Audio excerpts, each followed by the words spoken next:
Oh, yan na yung dito para ano, trabaho yung mga tao.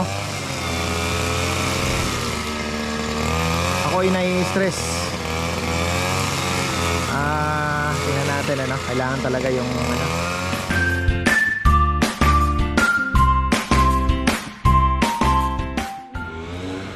Isang magandang buhay, parang Christmas tree ang ating mangga, mga ka-farmer. Pa-sprayan ko kaya yan para walang mga insekto, para naman mabuo talaga yung ating mga mangga, mga ka-farmer. Pwede rin ano. Ano kaya ang mangyayari? Tingnan natin. Tapos ayan, busy ang lahat ng mga tao na andito na. Pinuksan na naman ni Kongkong ang aking pigeon loft. Binibisita lang. Ayan o. Ano ba ito? Nagtatanim-tanim na si Kongkong. Ayan, sabi ko mag-spray siya. Kailangan natin maghanap ng ano, takoy mangungutang pa sa bangko. ng pampagawa ng malaki-laki din pambay. Bagay may isang taon pa tayo para mag-ipon. Ayan. Sabi ko sana yung kinita sa lechon, kaya lang wala eh. Ang liit po talaga.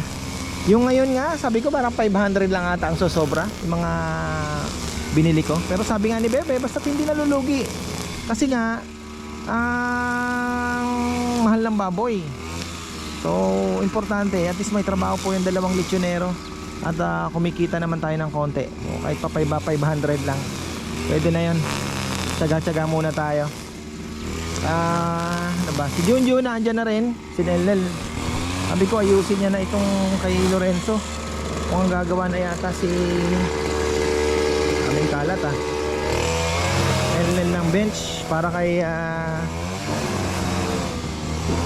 ka-farmer Lorenzo Sigwa. Pero kailangan pa tong hindi ng konti.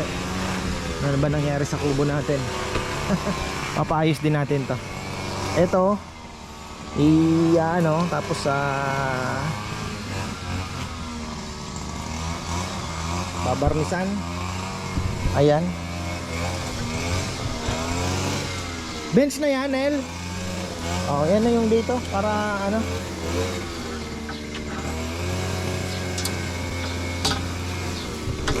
Tapos si Junjun, sabi ko Jun, ano muna tayo?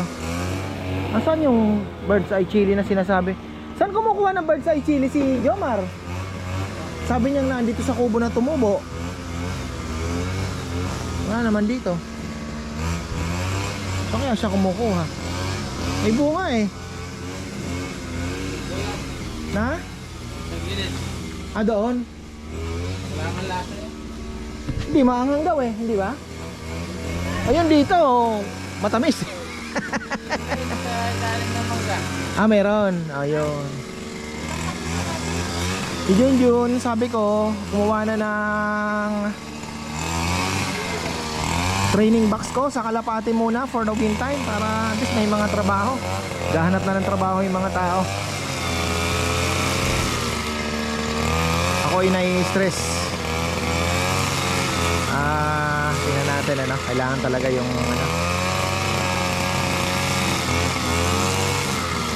Pero wasi-wasi na.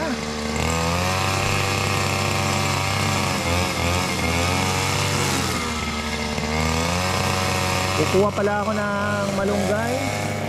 Pahiwa ko kay Kongkong yung luluto tayo ng ginataang ano ba tawag dito? Ginataang yung ubi natin, no? Hindi pa naluluto. Sira na to siguro. Hindi na iluto nung Christmas. Hindi. Matibay to. Kaya nga, lulutuin natin to, Papayam. Ay, ito tanong mo kang Sardinas, tsaka corn beef. ganda rin. Pampalaya. Dami. Lang kulay na eh. Ano yun? Insecticide yun natin. Para hindi ma-insekto. Kaya pa, singit ng ating mura ng kaikong detang pako. Yan na kang gilid pispa na. Kung balo kung mo. Pako? Saan ba?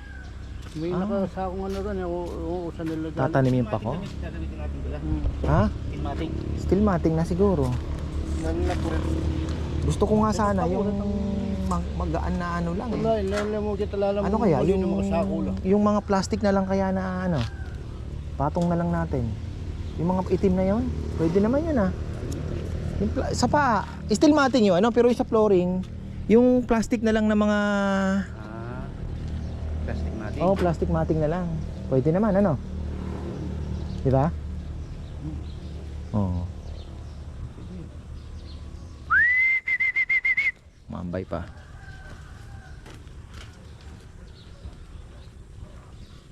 Tapos steel matting na lang yung Siding Oh, sa taas. oo. Ano yung testing steel matting yun? Kaya siguro, sabi ako manipis. Oh, pinakamanipis na lang para ano. Manipis na lang.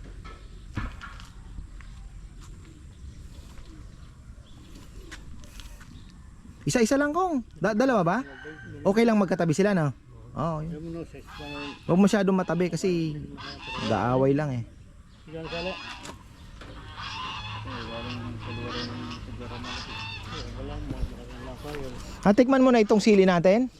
Pakaanghang. Ha? Napakaanghang. Ha? parang wala sa ano. Pinakikita ko nga, akala nila napipig ko sila eh. Akala nila ang anghang eh. Pero kinakain ko, yung pala matabi.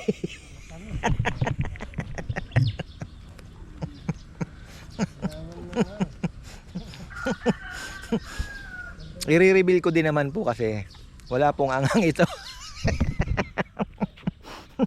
Wala talaga. Negative. Peke ito.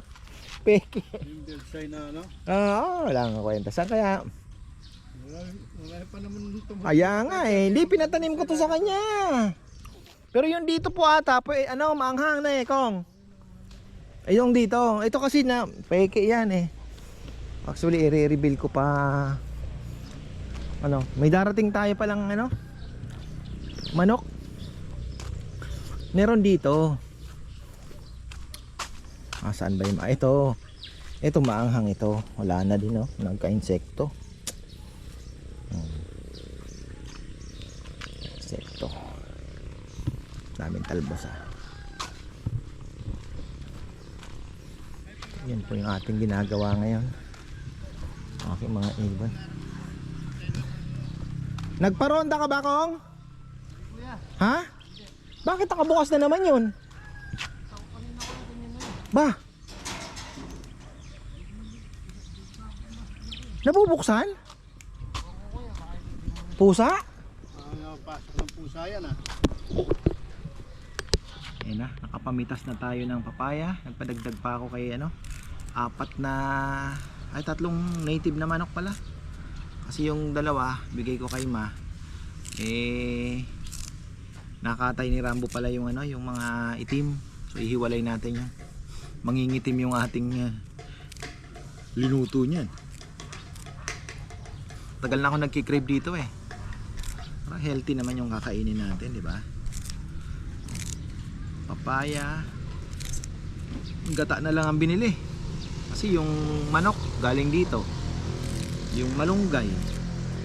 Yung ricado na lang pala. Di ba? Pati yung papaya. Pagamba yun ah.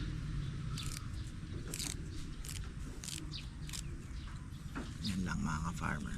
Trabaho nga lang talaga pero the best. May malunggay. Medyo marami. Uy, huwag kang hahangin. Kung nagmumuni-muni na naman dun ah.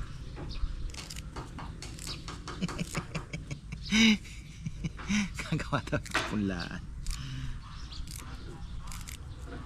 Laro. Sarap nito, may sili. Paparais na naman tayo nito. Baka maniba lang yan nakuha mo ha. Kinuha mo pa yung malaki. Dapat kinuha mo yung reject. First class pa mo yung kinuha mo ah.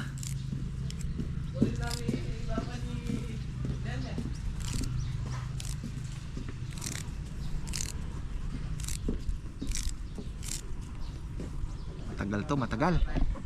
May isa shoutout pala ako mga ka-farmer. Ayan. Teka, ito. Matagal na daw siyang nagko-comment. Pinorward lang sa akin kasi actually talaga yung comment po, hindi talaga ako gaano nakakapagbasa. Dahil minsan, alam mo na, dami pong mga asungot. Lahat na lang kino-comment. So eto, asan ba? Si Mami Zenny pala. Hello po sa inyo dyan. Kumusta po kayo, Mami Zenny? Si Nanay LP pala ng Rizal. Kumusta din po kayo? At si ayan. Ito. Ayan.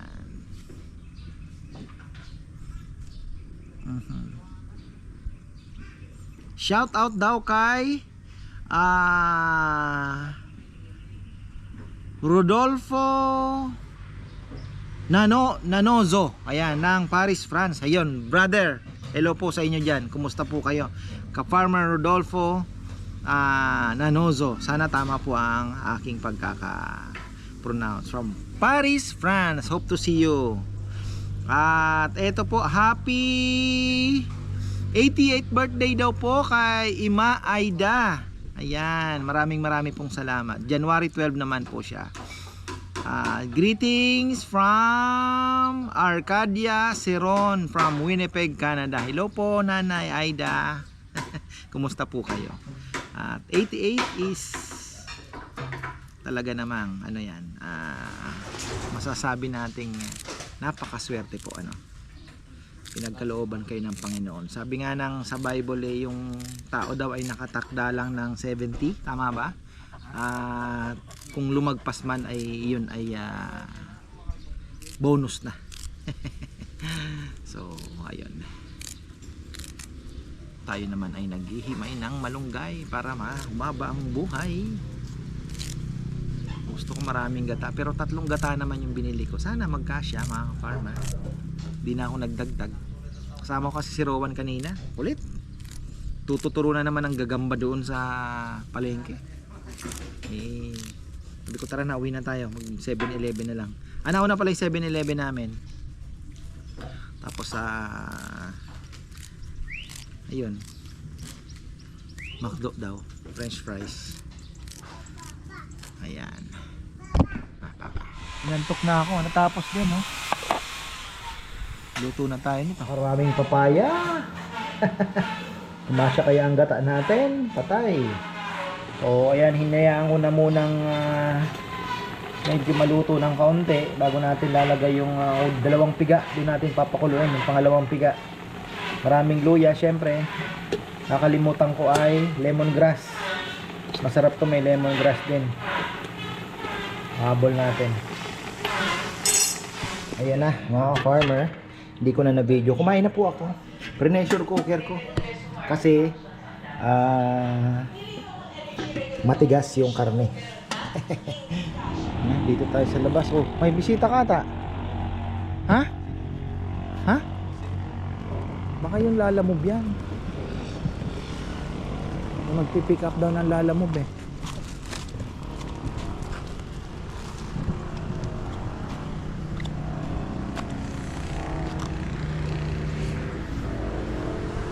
Di naman ganyan itsura ng ano, ng lalamove.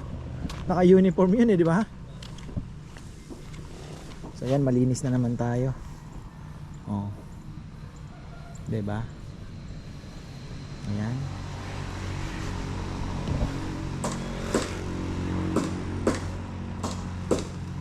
Kailangan na pag nagtag-init na po, kailangan na ng dilig.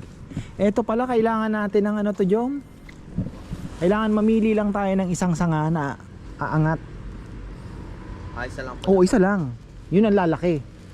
Para maging parang payong uli siya. Kasi pagka ganyan, wala. Sabog-sabog yan. So pipili lang tayo. Kahit dito. Sayang to, no? Ganda pa naman, no? Ito, gaya nito. Ilan ba? Pipili lang tayo ng isa. Ayun o, nasa gitna. Oh. Nasa yung loper natin. Nasa yung pang gano'n natin?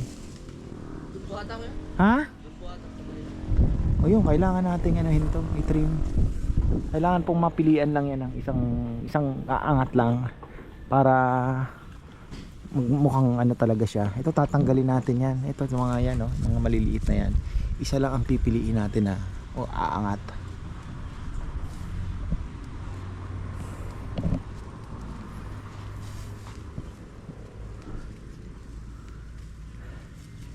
Oh, ano daw yan? Tanongin mo nga kung mukhang kumpare mo? Na? Ha?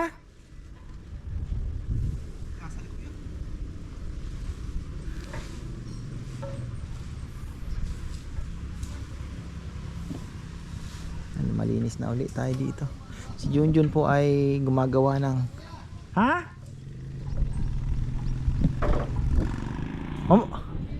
Mamamakyaw? Ay bigay mo na. Kuhanin mo yung bayad.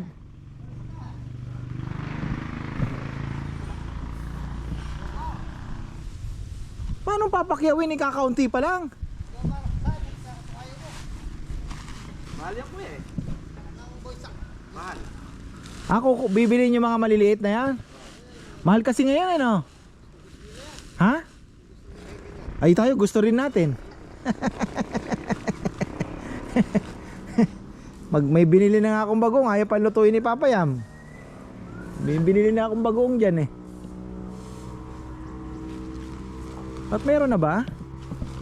Nakakita nga ako ang liliit sa palengke. At talagang sabi ko parang buto lang ng ano. Na? Ayun, oo nga. Dahil pang parating ah. Ha? Ganyan ang tinitira niya.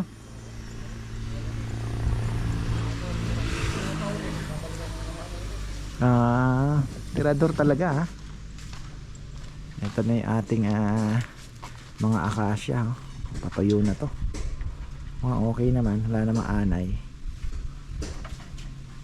Marami tayong magagawa dito. Kaya lang kailangan ano to. Magaan naman na pagka natuyo na siya. Patuyo na no, Kong. Medyo magaan-gaan na no. Sana hindi magbiyak. Tapos 80,000. Tapos ang 80,000. Sa daw niya kuya, 100,000. Ha? 100,000. Alin? Nagawa mo ng papa. Lamesa? Hindi. Mura lang ang akasya. Sabi mo tito ko. Depende sa ganda din ang pagkakagawa mo. Ang ikli nga. Yan, sabi niya. Saan daw nadali. Hindi mo alam yan tito, sabi ko. Sa ano yan, sa likod ng eskwela natin yan. Yung pala yung malaki kasi. Maikli nga ang putol nila eh. Kaya nga eh. Kinuha pa yung pinakamalaki. Kamalam ba? Mga Oo. Ano. Bahala na sa na lang yan eh. bahala na ang ano sa kanila.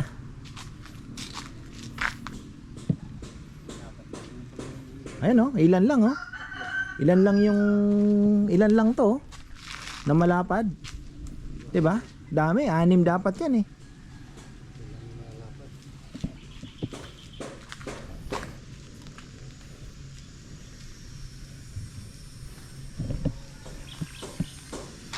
Sabado linggo kasi nila pinutol, wala kami. So wala din, walang magmamando. Ginawa nila yung loob nila. Talaga. Kung alam ko lang, hindi ko tinuloy kung ganun mangyayari. Kasi ang usapan, puputulin lang nila, kami na magpapatistis, ako magga-guide. At least maaano natin yung pagpapatistis. Pinsan ni Kongkong ang titira, so walang problema, sariling tao. Sila yun lang ang kinaganda, may truck sila. Yan, na-i-deliver nila. Nagbayad pa ako ng 5,000 uli para lang ihatid nila yan. Although mahihirapan kami, kasi kung kami lang, mahihirapan po kami. Yun naman ang naging advantage doon. Pero nandiyan na yan. Ganin na lang natin kung anong pinaka best na pwedeng gawin.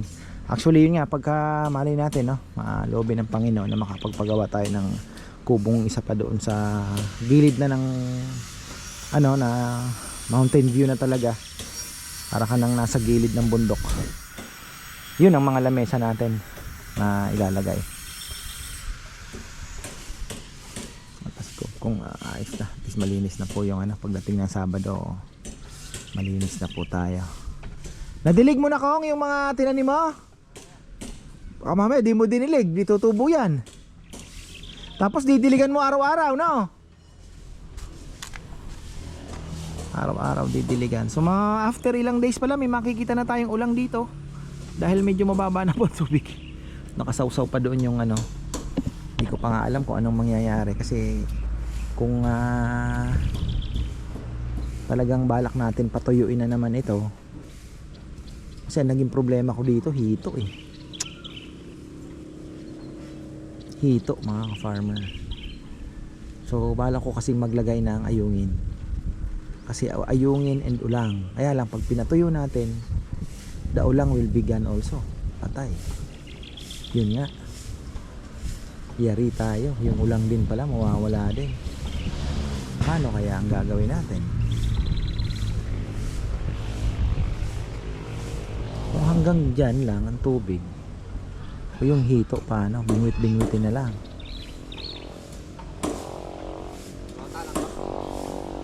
Na natin. Uwi na si Jamie ngayon. Uwi na pala si Jamie Bell.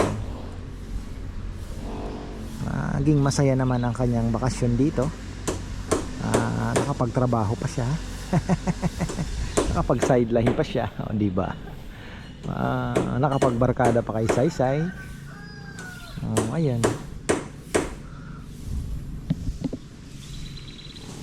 Ano na kaya? Si Bebe daw ay nasa Sagada. Sarap buhay. Nasa Sagada daw sila. Matagal niya na ako niyayaya sa Sagada. Kaya lang, hindi ko alam ang papunta kasi doon. Ayoko naman pong magdumaan ng Baguio. Ay, takot ako mag-drive papuntang Baguio eh. So at least no, puntahan niya din. Pangarap niya yun eh. Baka next week po ano tayo, adventure tayo, palengke. So singit natin kahit 2 araw, makapag-adventure tayo ng palengke.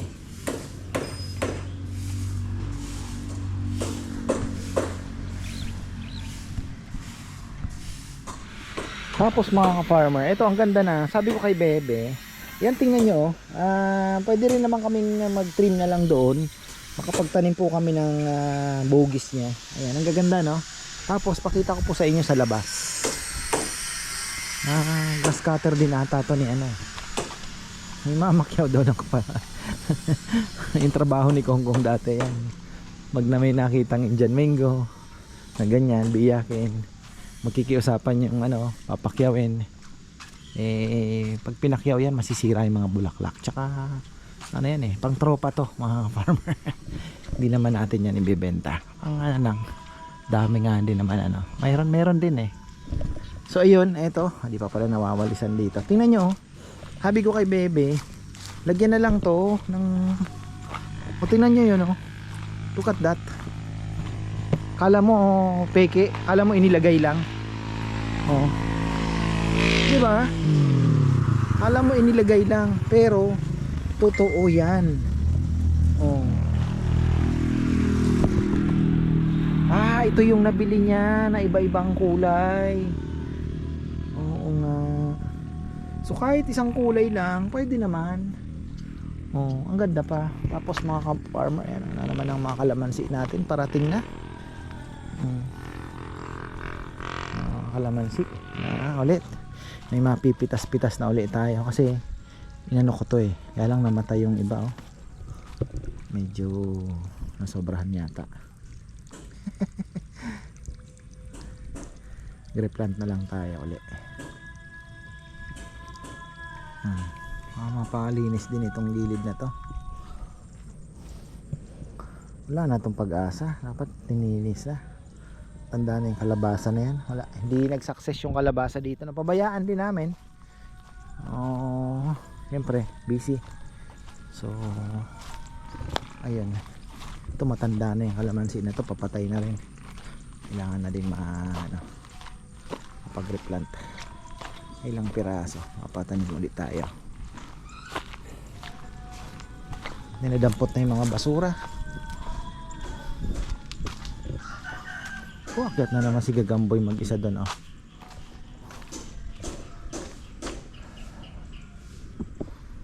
Gagamboy.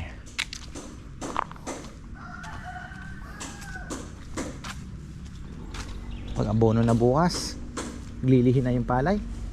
Kailangan ng matapunan ng ano yan, urea. June ay pinasingit ko yung training box. Kasi para naman na ready na for training yung ating mga kalapati sa north. Nag-enjoy naman ako mga farmer. So nakatuwa nga yung isa may sugat sa paa pero nakauwi pa. Di ko alam kung inalagaan muna nila sa BBC, no? Baka sumabit yung paa niya, hindi na po pinalipad. Kasi magtataka kayo, kasabay nilang umuwi nung araw na yon. So sabi ni Kong kung meron din nakapost yung BBC na dali naman daw yung pakpak. So ayun. Maganda sa BBC talagang pag may hindi nakalipad, hulihin nyo. Isosoli natin yan. So ganun po. Ay, meron pang ayaw pumasok o baka ligaw yan. Pakain muna ako. May safflower din pala akong binili. Yan, si Kong busy. Ayan. Bukas cleaning time na naman tayo dahil busy tayo mga farmer sa Sabado. So ayan, maraming pong salamat sa mga surprise attack ninyo. Tutuwa naman po ako kasi alam mo na, hindi, sabi ko nga nag-start kami last year ng taon na to na last year no, 2024 nag-umpisa kami. Hindi ko po man lang naisip na magiging ganyan na minsan parang isang panaginip lang na nakikita mo na. Isipin nyo yun, akala ko nung nag-pick up ng lechon dati, yun na yung pinakamaraming tao na magkakaroon yun dyan sa taas, ano. That was 2 years ago ba, nung ang dami pong nag-pick up ng lechon, daming tao. Sabi ko may mas marami pa pala, yun na yun, nung linggo. So pag Sabado Linggo po marami talagang so nakakatuwa po. Kinukulang kami sa lamesa eh. Sabi ko nga kailangan pa atang gumawa ni na Papayam ng isa pa na ayun sabi ni Nenden, kuya yun lalagyan na lang yan ng upuan. Sabi ko nga kasi lagay natin doon sa may ilalim din ng isang akasya. Kasi pati yun nauupuan yung iba gusto din doon. Parang alam mo na, parang picnic lang ang dating. Ang ganda na setup, di ba? So, nag-enjoy naman po habang maglalaro yung mga kasama nilang bata. So, maganda. Hopefully po ay unti-unti mapaayos din natin yung dulong ng fish pond na yan. Maganda din doon. Makapaglagay tayo ng ganito. Kahit ganito lang yung mga ganyan na lamesa. Diba? Tapos ayusin natin yung mapaganyan mo. Tapos sa baba may babaan. Pwede ka maglagay ng paddle boat. Parang ganon. Diba? So tingnan natin. Parang na din yun. Saan ba yun? Nilalamove daw napupunta. Pupuha ng crab paste mga farmer. Kasi nga ayan, ina-announce ko pala please wag po kayong order sa Shopee ngayon. Yung makikita po ninyo scammer yun. Yung 400 plus yung aming chili garlic crab. Wag po kayong bibili doon. Kasi may nagme-message daw ata, nag-order doon. Wag po kasi yun ay scam. Unang-una wala po kami ngayon sa Shopee. Nakaban po kami dahil 28 days kaming sinuspend ng Shopee. Dahil hindi daw kami nagre-reply sa mga tanong doon sa store. Napakahigpit pala. Hindi namin alam na kailangan pala within 24 hours masagot mo yung mga inquiries. At dapat ikaw ang huling sumasagot. Hindi pwedeng putulin yung conversation ninyo, yung reply mo pag may another question uli yung bumibili. Kailangan masagot mo uli. Dapat ikaw ang huling nag-reply. Tapos pag may nag-order, kailangan within 24 hours i-accept mo yon kahit isa. Hindi mo na pwedeng ipagpaliban. Sabay ko na lang sa susunod na araw kasi busy ngayon, hindi ko maasikaso. No. Hindi pala pwede yun. So, kailangan ng game plan para ma-solusyonan po yan. So, ayun, 28 days po kaming hindi na, hindi nyo makikita sa Shopee. Kaya yung nakikita nyo, scammer. Grabe no, na kahit anong binibenta no, puro scam siguro. So ayun po, wag po kayong bibili at wag kayong mag-order. Yun lang po ang aking maipapayo. Ayan na, itong ating lalamove na mga farmer. Okay na, so ayan, marami pong salamat. At may babatiin pa ba tayo? Okay na, no? Na-shoutout na natin. So